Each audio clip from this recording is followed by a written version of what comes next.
Beats of Life with Yashika.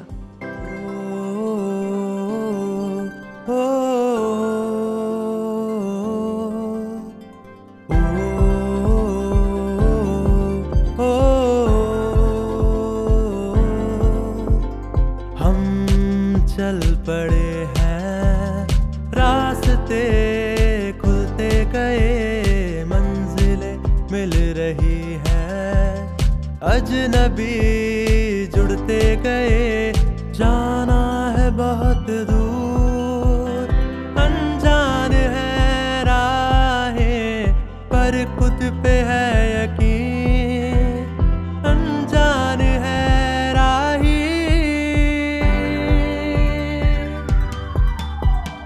हम चल पड़े हैं, रास्ते खुलते गए, मंजिलें मिल रही हैं, अजनबी। हेलो, नमस्ते, Sat Shri Akal everyone. Welcome to beats of life with Yashika. धड़कन जिंदगी की हमारा चल रहा है सीजन 2, जिसका है एपिसोड 3। जानती हूँ कि बहुत समय के बाद मैं वापस आई हूँ एक नए एपिसोड, एक नई कहानी, एक नए किरदार के साथ।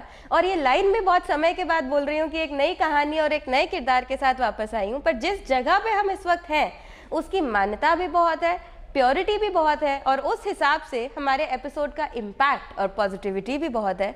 मैं बैठी हूँ माँ कालका मंदिर में, और कालका मंदिर का परिसर ही अपने आप में एक इतना गहरा, इतना पुराना इतिहास लेकर है, इतनी इसकी मान्यता है कि आप लोग जब इसके बारे में जानेंगे, हमारे सनातन संस्कृति को और ज़्यादा समझेंगे, तो आप लोगों को भी लगेगा कि ये वेट वर्थ इट था। और यशिका ने हमें वेट करा के ना बढ़िया किया इस बार, क्योंकि ये एपिसोड 3 जो है वो यही होना चाहिए था, इसी बारे में होना चाहिए था।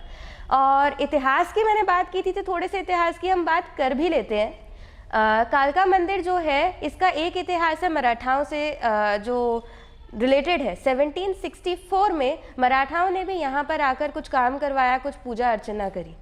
उससे भी पीछे, उससे भी पुराने समय की अगर हम बात करें, तो माँ काली के जन्म से संबंधित एक कहानी है, जो मैं चाहूँगी, कहानी भी नहीं, एक सच है, जो मैं चाहूँगी कि आप उन्हीं के मुंह से सुने जिनका आज यहाँ पे इंटरव्यू हो रहा है। तो प्लीज़ वेलकम कालका मंदिर के महंत श्री सुरेंद्रनाथ जी।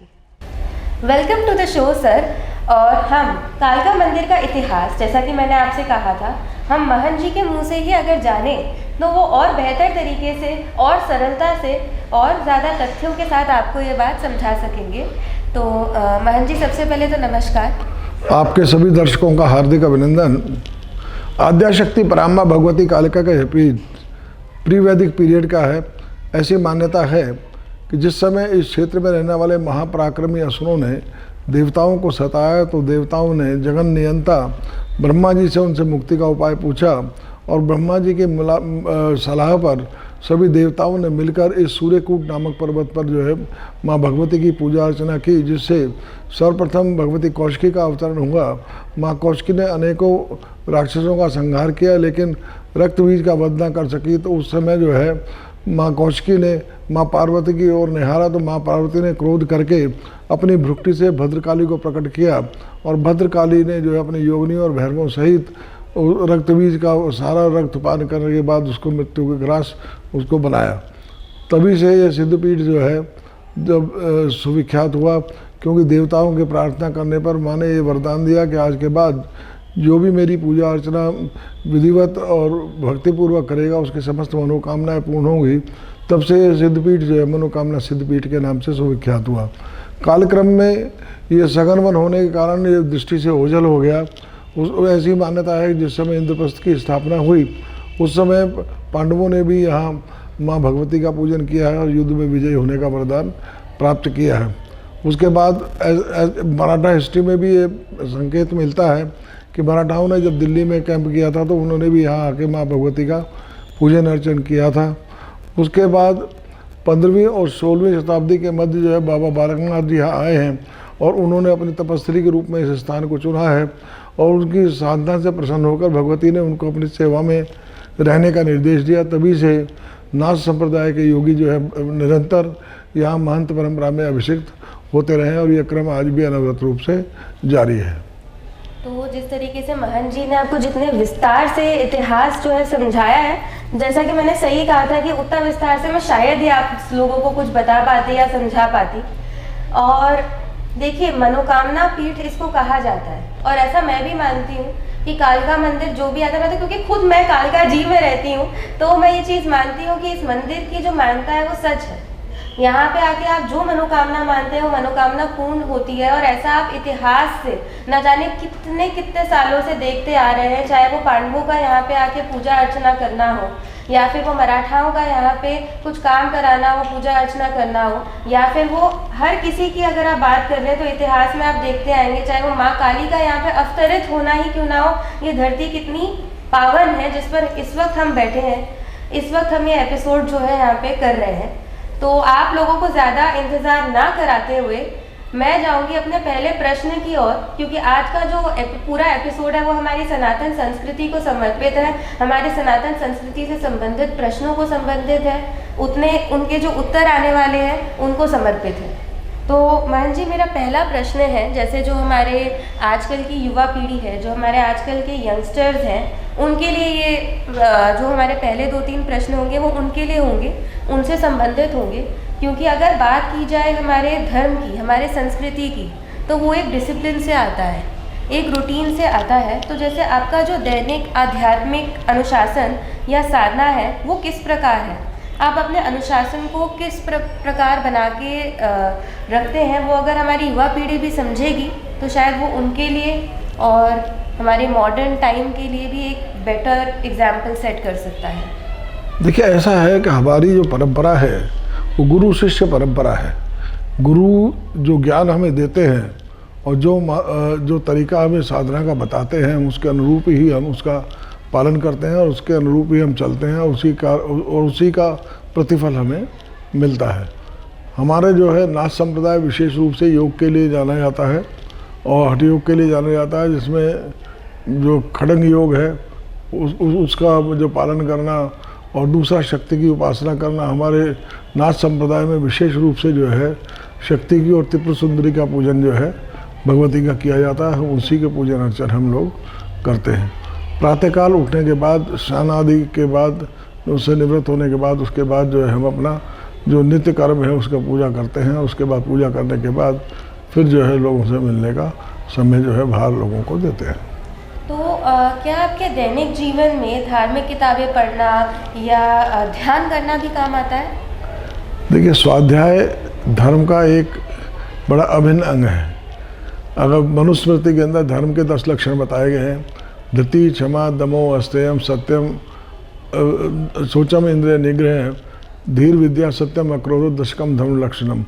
तो उसके अंदर जो स्वाध्याय भी आया था, जो यम नियम के साथ साथ जो है स्वाध्याय भी उसका एक अभिन्न अंग है। तो धर्म ग्रंथों का अवलोकन करने से हमें जो हमारा मार्गदर्शन होता है, हमें उसके धर्म के प्रति जो जिज्ञासा जो है उसकी वो शांत होती है, उसका उत्तर हमें धर्म ग्रंथों से मिलता है। तो अगर देखा जाए तो सच में ध्यान करना या धार्मिक किताबें पढ़ने का जो महत्व है वो बहुत है। तो यंगस्टर्स को देखिए, मैं आप ही लोगों की पीढ़ी से यहाँ पे बैठी हूँ, आप ही लोगों को रिप्रेजेंट कर रही हूँ, तो मेरी भी एक एडवाइस ये है कि अगर हम धर्म के कार्य करने को एक रूटीन बना लें, रूटीन मतलब एक लाइफस्टाइल बना लें, जिसको हम एक लाइफस्टाइल कहते हैं, तो उसका पालन करना आप लोगों के लिए आसान हो जाएगा। उसको अगर हम एक डिसिप्लिन के तरीके से देखें कि जैसे देखिए हम रोज़ सुबह नहाते हैं, रोज़ सुबह जिस तरीके से हम मुंह धोते हैं या ब्रश करते हैं, वो आप नहीं छोड़ सकते। बिना उसको करे आप ऑफिस नहीं जा सकते या अपना काम नहीं कर सकते। वैसे ही अगर बिना उस परमपिता परमात्मा को, जिसने आप लोगों को बनाया है, जिसने आपको ये जीवन दिया, ये धरती दी है, बिना उसको याद करे आप सुबह उठ नहीं सकते। अगर आप ऐसा सोच के चलेंगे तो आप एक रूटीन, एक डिसिप्लिन, एक लाइफस्टाइल बना लेंगे धर्म को।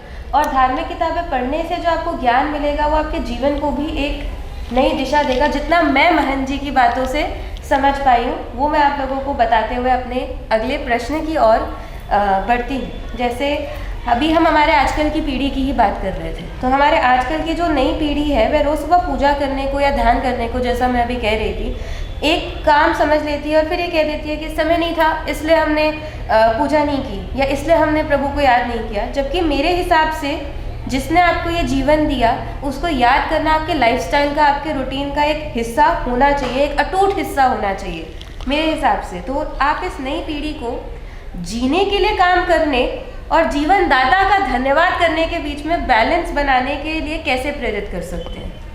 देखिए, धर्म में विशेष रूप से अनुशासन होता है। आपने अगर कहा कि अगर आदमी व्यक्ति अपने जीवन में उसको एक जीवन का अंग बना ले, अर्थात अपने कर्म का एक अंग बना ले, तो ये बहुत ही उत्तम रहेगा। क्योंकि जब वो एक अनुशासन के रूप में उसका पालन करेगा तो निश्चित रूप से उसका जो कल्याण होगा और उसका लाभ उसको मिलेगा। और जहाँ तक स्वाध्याय की बात है, हमारे यहाँ जो है बड़ा विस्तार है धर्म ग्रंथों का, तो सभी का अवलोकन तो एक साथ नहीं हो सकता, क्योंकि उसके लिए कुछ धर्म ग्रंथों का अवलोकन करने के लिए एक विशेष भाषा की जो है उसके अंदर उसका ज्ञान होना अनिवार्य है। जैसे अगर हम वेदों की बात करें तो जब तक वो संस्कृत भाषा का जो उसको परिपक्व अनुभव नहीं होगा तब तक जो है वो वेदों का अध्ययन नहीं कर पाएगा। लेकिन आजकल जो है उनका जो हिंदी अनुवाद भी उपलब्ध है और उसके जो है बहुत सरल भाषा जो हमारे जो है मार्केट में उपलब्ध है, उनका अवलोकन करने से भी जो है उनका कल्याण होगा। इसमें मुझे एक बात बहुत अच्छी लगी जो आपने अभी हमारी नई पीढ़ी को बताई, वो थी कि संस्कृत का ज्ञान अगर हमें मान लीजिए ना भी हो तो भी आजकल हिंदी अनुवाद, इवन मार्केट में मैं जब गई थी मैंने देखा इंग्लिश अनुवाद भी उपलब्ध हैं कई सारी चीज़ों के। तो मैंने एक चीज़ देखी कि आज के समय पे धर्म को एक अनुशासन बनाना मुश्किल नहीं है, क्योंकि ये जो ज़माना है इसमें आपको अनुवाद भी मिलेगा और अर्थ मिल जाएगा कि अगर ये है संस्कृत में है तो उसका हिंदी अर्थ यह है। उसके नीचे कई किताबें मैंने ऐसी भी देखी उसको हिंदी के बाद भी इंग्लिश अर्थ नीचे छोटा छोटा उनको लिख के दिया गया है। तो अगर उस तरीके से भी इंसान पढ़ना शुरू करे तो संस्कृत तो इम्प्रूव होगी ही होगी, साथ साथ हमारी पीढ़ी को जो एक धर्म का ज्ञान भी मिलेगा। निश्चित रूप से हमारे अनेकों धर्म ग्रंथों का जो अनुवाद जो है हिंदी और अंग्रेजी में भी उपलब्ध है। अगर उनका भी स्वाध्याय किया जाए तो उससे भी जो है हमारा मार्गदर्शन होगा और हमें धर्म के प्रति हमारी जितनी जिज्ञासा हैं वो शांत होंगी। और मतलब मेरा ऐसा मानना है कि हम कई ऐसी चीज़ें सीख जाते हैं जो शायद आपको कहीं ना कहीं मालूम होगी लेकिन आप उसको इम्प्लीमेंट नहीं करते क्योंकि आपको ध्यान नहीं रहता, आप पढ़ते नहीं हैं उसके बारे में या डेली आपको वो बताया नहीं जाता, वैसा ज्ञान आपको प्राप्त हो। देखिए, धर्म का अर्थ है धार्यते इति धर्म, जीवन में धारण करने का नाम धर्म है। हमारे यहाँ कथयते इति धर्म नहीं है, केवल कहने से धर्म नहीं होता बल्कि उसको जीवन में धारण करने से ही धर्म का पालन होता है। जिसमें उसमें कहा गया ना कि ऐसे नियमों का पालन करना जिससे मानव मात्र का कल्याण हो उसको धर्म कहा गया है। और मनुस्मृति में धर्म के 10 लक्षण बताए गए हैं। उसमें धृति, क्षमा, दमो, अस्तेयम, शोचम, इंद्रिय निग्रह, धीर, विद्या, सत्यम, अक्रोधो, दशकम धर्म लक्षणम। तो ये मनुस्मृति का जो अवलोकन करते हैं उसके अंदर ये धर्म के 10 लक्षण जो है उनको बताए गए, जिसके अंदर सत्य बोलना, किसी के प्रति क्रोध ना करना और चोरी ना करना, इंद्रिय निग्रह, इंद्रियों पर नियंत्रण करना, तो ये सब बातें जो धर्म के अंग हैं। जी, तो अब इसी से अगर हम आगे इसको लेकर जाएं तो एक प्रश्न ये भी आता है कि जैसे कई लोग कहते हैं भगवान एक है, ईश्वर एक ही शक्ति है। कोई लोग ऐसा भी मानते हैं कि हमारे जो सनातन धर्म है उसमें हर देवी देवता का अपना एक महत्व है, अपनी एक जगह है। तो वो एक तार, एक चीज़ क्या है आपके हिसाब से जो हमारे देवी देवता को, हमारे सनातन को एक करता है, जोड़ता है? देखिए, देवकोटि और ब्रह्मकोटि 2 तरह का हमारे यहाँ जो है वो अंतर जो देवताओं के बारे में मिलता है। जहाँ 33 कोटि देवताओं की श्रेणी में आते हैं, लेकिन वहीं जो परब्रह्म श्रेणी में है जो भगवान शिव और शक्ति का ही विस्तार है, वो मूल रूप में जो है दिव्य अथर्वशीर्ष में कहा गया है, एकेव शक्ति परमेश्वरस्य भिन्ना चतुर्था व्यवहार काले पुरुषेषु विष्णु भोगे भवानी समरे से दुर्गा पुरलीय च काली। मूल रूप में वो शक्ति एक ही है जो नाना रूपों में और क्रिया भेद के कारण जो अलग अलग नाम से जानी जाती है। मूल रूप में वो शक्ति एक ही है।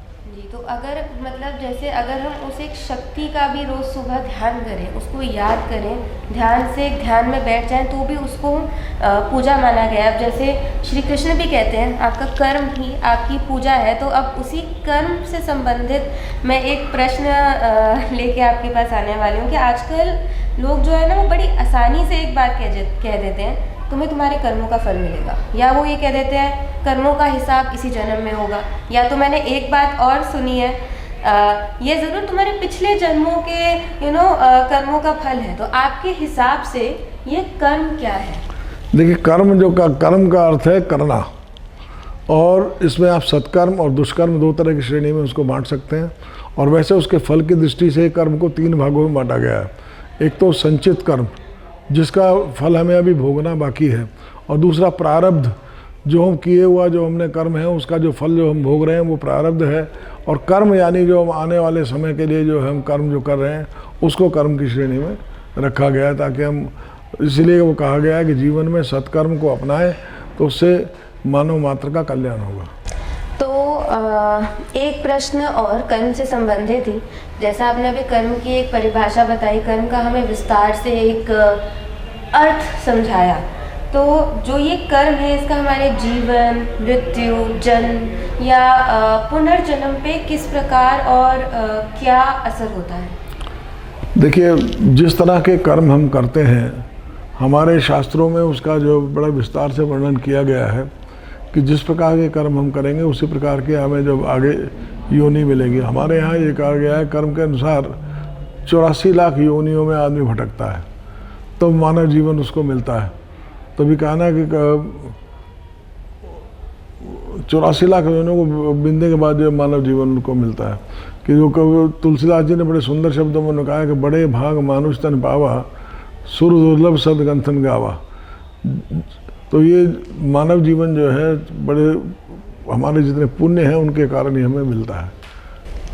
तो इस मानव जीवन में अगर हम सत्कर्म करेंगे, अच्छे कर्म करेंगे, तो हमारा ही उससे कल्याण होगा, हमारे ही भला, उसी के अनुरूप हमारे को जो है अब अगला जन्म जो हमारा होगा उसके अनुरूप ही होगा।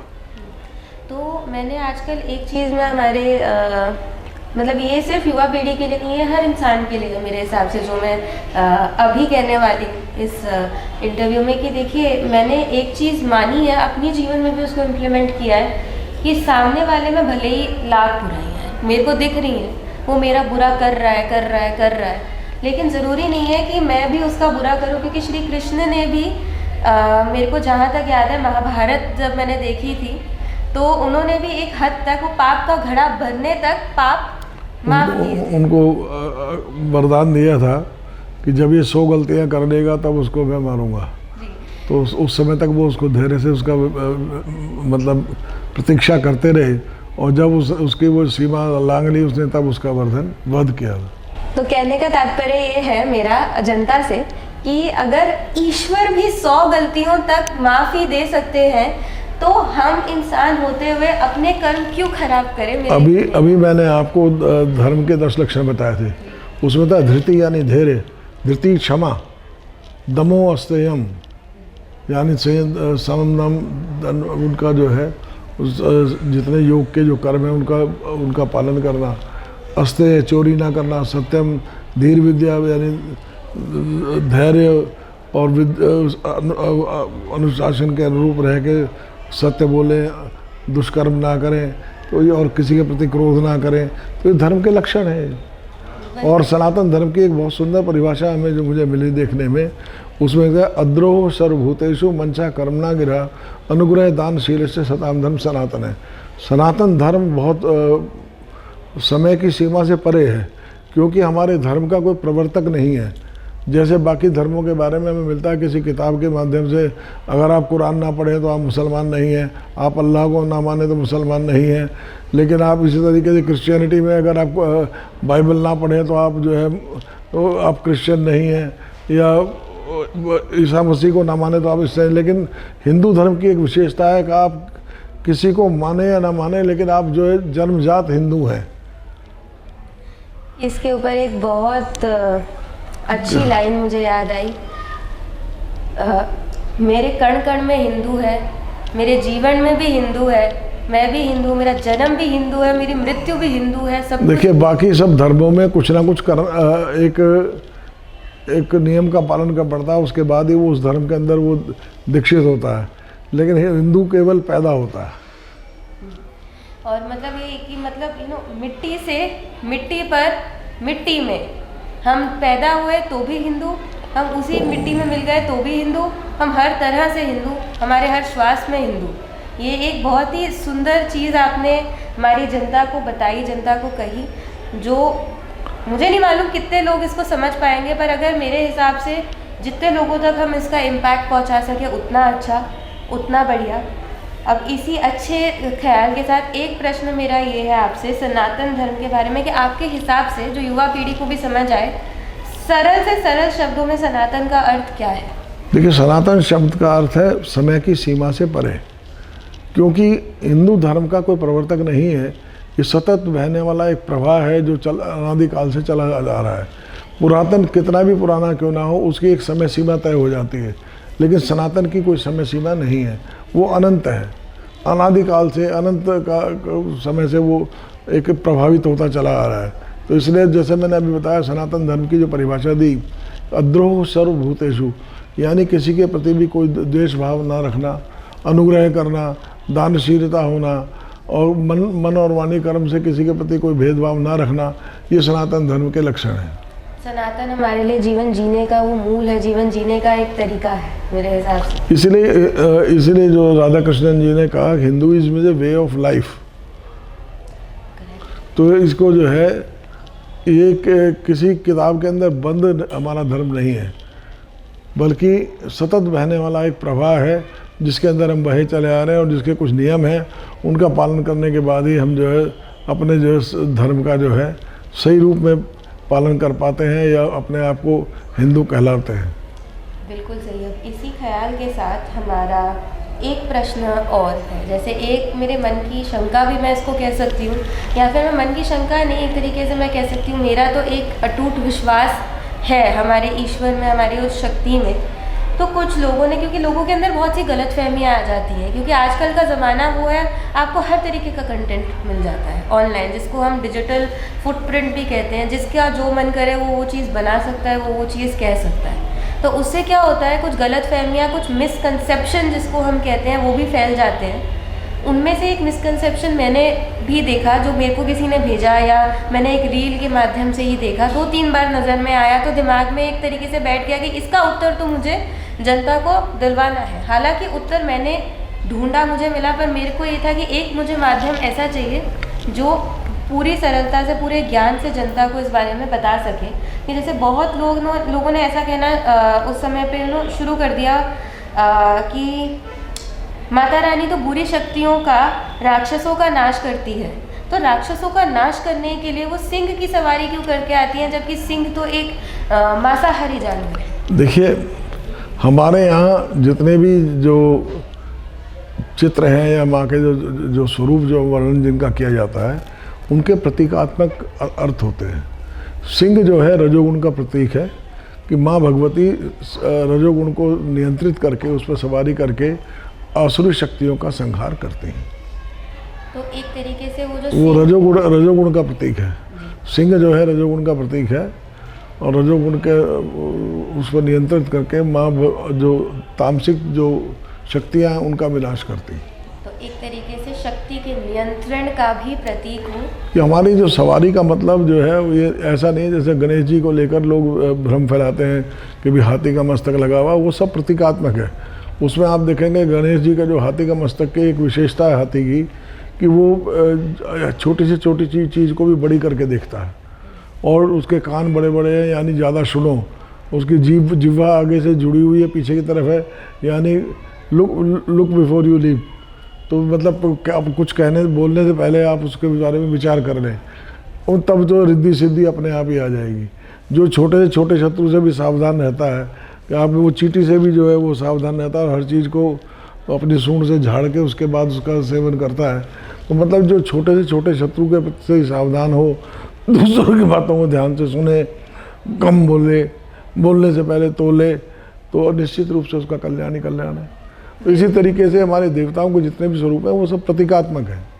बिल्कुल उसी तरीके से जैसे माता रानी के 9 रूपों का हर एक रूप का एक अर्थ है, जैसे ब्रह्मचर्य, मैरिड लाइफ, या फिर रौद्र रूप, बुरी शक्तियों का संहार। अगर आप मूल रूप में देखें तो वो एक ही शक्ति है, जो हिमालय राज के यहाँ जन्म लेने के कारण वो शैलपुत्री कहलाई। जब उन्होंने देवऋषि नारद के उपदेश से ब्रह्मचर्य व्रत का पालन किया भगवान शिव को वर रूप में प्राप्त करने के लिए, तो ब्रह्मचारिणी कहलाई। तभी इसी तरीके से जब उनको साधना में एक विशेष स्थिति मिली तो चंद्रघंटा कहलाई। जब उन्होंने देवसेनापति स्कंद को जन्म दिया तो स्कंद माता कहलाई। तो मूल रूप में शक्ति तो एक ही है, लेकिन उनके जो क्रिया भेद जो हुआ तो उससे उनका नामकरण हुआ जी। कि जैसे एक बेटी, एक मैरिड वुमेन, एक माँ, एक सहारनी, हर तरीके का एक हमें प्रतीकात्मक वो तो स्त्री के हमें तीनों ही रूप मिलते हैं, माँ के रूप में भी मिलते हैं, बहन के रूप में भी मिलते हैं, पत्नी के रूप में भी, भार्या के रूप में भी है। तो वो स्त्री के तीनों रूप हैं। वो सृष्टि, स्थिति और संहार शक्ति के तीनों ही कार्य हैं। रचना करना, उसका पालन करना और उसका संहार करना, ये तीनों ही कार्य भगवती के हैं। अब हमारा एक आखिरी प्रश्न जो कि मेरे हर एपिसोड में होता है, मेरी हर मतलब एक तरीके से मेरी ऑडियंसेस को भी अभी तक पता चल गया होगा कि ये तो यशिका ने एक रिचुअल बना दिया है यहाँ पे। ये प्रश्न अपने हर गेस्ट से करने का मेरे युवा साथियों के लिए कि हमारी जो युवा पीढ़ी है उनको आप किस तरीके से सनातन धर्म का वहन करना चाहिए या सनातन उनको किस तरीके से समझना चाहिए, उसके बारे में एक एडवाइस, एक सजेशन आप क्या देंगे जो आपकी। देखिए, आजकल आप देख रहे होंगे, जैसे अभी आपने प्रेमानंद जी का नाम सुना जी, वहाँ उनकी साधना से अनेकों लोग प्रभावित हुए, उनकी शरण में गए, उनके प्रवचनों को सुना तो उनसे उनके जीवन में जो है परिवर्तन आया और उन्होंने जो धर्म का पालन करना शुरू कर दिया। और उन्होंने ये प्रमाणित किया कि भक्ति के माध्यम से हम जो है ईश्वर का साक्षात्कार कर सकते हैं, ईश्वर की कृपा प्राप्त कर सकते हैं। इसी तरीके से देखिए, जब या तो धर्म ग्रंथों का अवलोकन करें या किसी गुरु की शरण में जाएं तो निश्चित रूप से हमारी पीढ़ी को जो है संस्कारित होने का जो है अवसर मिलेगा और वो अच्छे मार्ग पर चलेंगे। बिल्कुल आपने सही कहा। अब जैसे हमारे पहले मतलब जैसे गुरु शिष्य की परंपरा तो हमारे सनातन धर्म से सनातन धर्म में अनंत काल से चली आ रही है। जैसे हमारे प्रभु श्री गणेश जी, उनसे हमने एक चीज़ और भी सीखी कि हमारे पहले गुरु हमारे माता पिता हैं तो उन्होंने अपने माता पिता के साथ चक्कर काटे। फिर हमारे ग्रैंड पेरेंट्स, वो हमारे गुरु हो सकते हैं। जैसे महन जी हैं, महन जी हमारे गुरु हो सकते हैं। जब हम मंदिर में आए उनसे हम सीख सकते हैं। हमारे यहाँ कहते हैं सब बच्चे के जो सबसे पहला गुरु माँ है। माता जो बच्चे को संस्कार देती है वही उसके जीवन भर में चलते हैं। शिवाजी को शिवा बनाने वाली उसकी माँ थी, महाराज रणजीत सिंह को रणजीत सिंह बनाने वाली उसकी माँ थी, क्योंकि उन्होंने कहते हैं कि ज्योतिषियों ने एक समय विशेष बताया कि अगर उस समय एक जन्म लेगा तो वो राजा बनेगा। तो उन्होंने कहते हैं कि उन्होंने जो अपने प्रसव की सारी पीड़ा को सहते हुए उन्होंने उस समय तक उसको इंतज़ार किया जब तक कि वो शुभ समय आ नहीं गया। तो माता अपने बड़े शरीर पर अपने कष्ट झेलने के बाद भी अपने बच्चों को संस्कारित करती हैं और उनको जो प्रेरणा देती हैं वही जीवन भर उसका जो आदर्श के रूप में वो बालक जो उसको अपनाता है। बिल्कुल सही। जैसे माँ पार्वती ने गणेश जी की एक पूरी मूर्त तैयार की और उसी सीरत, उसी सूरत, उसी भावना से गणेश जी का जो है जन्म हुआ। तो मतलब माँ अनंत काल से बहुत इम्पोर्टेंट रही है, चाहे वो हमारी पार्वती माँ हो, चाहे वो हमारी माँ हो मनुष्य रूप में। कहते हैं ना कि भगवान धरती पर खुद नहीं आ सकते थे, इसलिए उन्होंने माँ को बनाया। निश्चित रूप से माँ के ऋण से कोई भी ऋण नहीं हो पाता, क्यों माता जन्म देने के बाद भी उसका पालन करती हैं, उसको अपना दूध पिलाती हैं, उसका पालन करते हैं, उनको अच्छे संस्कार देती हैं। तो जो माता से जो संस्कार मिलते हैं वही बालक जो है अपने जीवन में उनका अनुकरण करता है और अपने जीवन को जो है उन्नत समुन्नत बनाता है। तो इन्हीं सारी अच्छी बातों के साथ मैं अपनी माँ और अपनी नानी माँ को भी सल्यूट करूँगी, क्योंकि मेरे तो 2 गुरु रहे मेरे जीवन में। इस एपिसोड के एंड में तो मैं अपनी नानी जी को जो अब मेरे साथ इस दुनिया में नहीं है उनको सल्यूट करूँगी, अपनी माँ को सल्यूट करूँगी जो उन्होंने मेरे लिए किया, जो सिखाया, जो समय वो हमें देते हैं, उन्हें सल्यूट करूँगी। और हमारे युवाओं को भी यही कहूँगी कि अपने माता पिता की, अपनी माँ की खासकर, और ऑब्वियसली अपने पिता की तो करोगे ही करोगे, क्यों नहीं करोगे। दोनों पेरेंट्स का अपना रोल होता है। तो अपने माता पिता की, इसीलिए हमारे क्या है, जननी जन्मभूमि से स्वर्गात अभी करी ऐसी कि जननी और जन्मभूमि जो है उसको जो हमारे यहाँ स्वर्ग से भी ज़्यादा उत्तम माना गया है।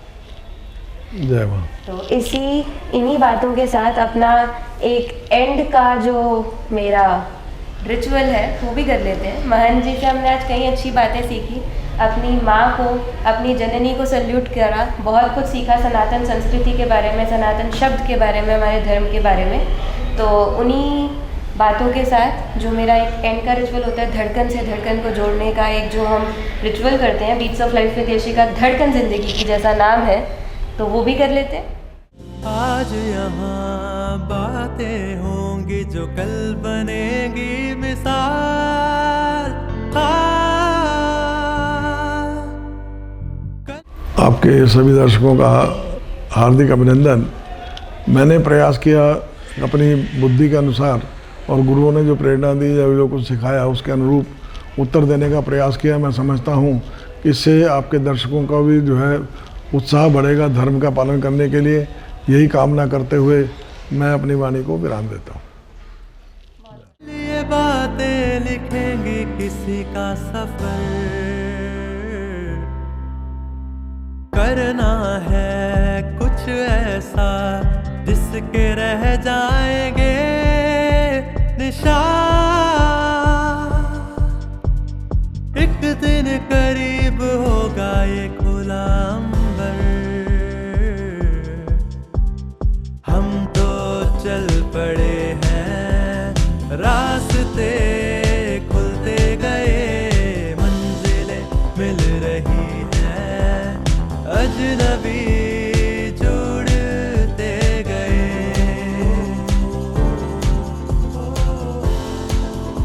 तो आइए चलते हैं जिंदगी की कुछ कही अनकही कहानियों के सफर पर। धड़कन जिंदगी की beats of life with Yashika.